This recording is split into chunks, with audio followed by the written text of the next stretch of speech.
Uhuru Kenyatta will rue the day he decided, came rain or high water, that the IEBC had to conduct the repeat election on October 26. For him, and for Kenya, that day will live in infamy. Except for 2 days in a person's life, the day one is born and the day of death, fewer days have been more consequential. That's because Mr. Kenyatta drew a line in the sand. He gambled and lost big. He made an epic blunder from which he won't recover no matter what he does from here. His tenure at the top of the state, and his legacy, have been irredeemably shattered. I don't know who thinks for, and advises, Mr. Kenyatta. Also read, secret Chebukati affidavit that is under lock and key, but I do know this, he has lost any legitimacy to govern Kenya. Let me tell you why. Mr. Kenyatta misdiagnosed his opponent. No doctor can successfully treat an illness if he doesn't know what ails the patient. Mr. Kenyatta and his underlings, especially William Ruto, have wrongly identified NASA's Raila Odinga as their enemy. To them, Mr. Odinga isn't even an opponent. He's public enemy number one. Their congenital obsession with the man from Bondo has created the fog of war and robbed them of any strategic ability. They see apparitions of Mr. Odinga everywhere they turn. They have nightmares about him.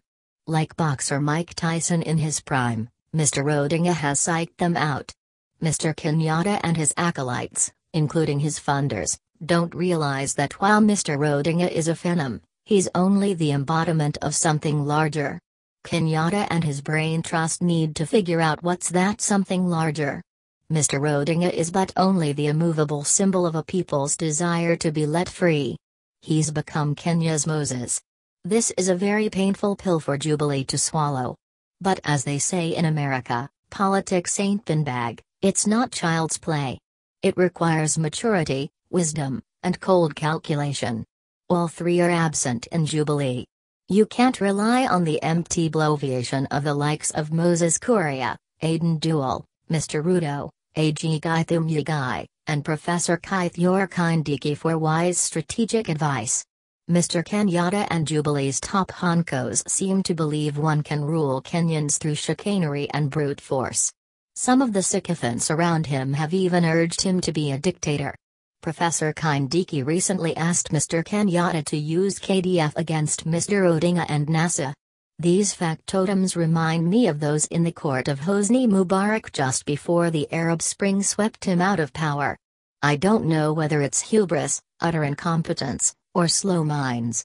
I don't know how anyone of average intelligence couldn't have foreseen that a forced election, organized by captive IEBC Chair Wafula Chebukati with complicit commissioners and staff, would be totally rejected by the people of Kenya, not just Mr. Odinga. Mr. Chebukati has exceeded all historic expectations for cowardice and incompetence. The numbers that he's announced, on turnout and votes, stretch credulity. He announces one thing and then comes back and says another. He's clearly a puppet with many puppeteers. He doesn't know whether he's coming or going. Kenyans have concluded that his numbers are fake. In fact, Kenyans now believe that the August 8 election was more credible than the one on October 26. And that's saying something because the August 8 was a total fraud. No sane person, domestic and international, believes that turnout for the October 26 election exceeded 1/3 of registered voters. In many counties, Mr. Kenyatta received less than 10% of the votes. This is how you spell illegitimacy. Mr. Ruto, without whom Mr. Kenyatta wouldn't be in power today, seems the most aggrieved by Mr. Odinga. In a painful CNN interview on October 28, Mr. Ruto came apart. He was unable to answer simple questions and form clear sentences in English. He was angry and loud. I was embarrassed a Kenyan leader could be so discombobulated before a worldwide viewership. NASA ups push for election reforms with boycott call. I guess the reason for Mr. Ruto's bizarre performance is that Jubilee doesn't have a good story to tell. The CNN reporter exposed the illegitimacy of Mr. Ruto's outlandish assertions about voter turnout. He couldn't make a case for the legitimacy of the election. Mr. Ruto has taken a hard line because he believes any concessions for a free election would doom his chances in 2022. Mr Kenyatta and Jubilee need to understand that their contest is against Kenyans, not Mr Odinga. The Jubilee regime will not be legitimate under the October 26 elections. Nor can it rule Kenyans with an iron fist. That won't work.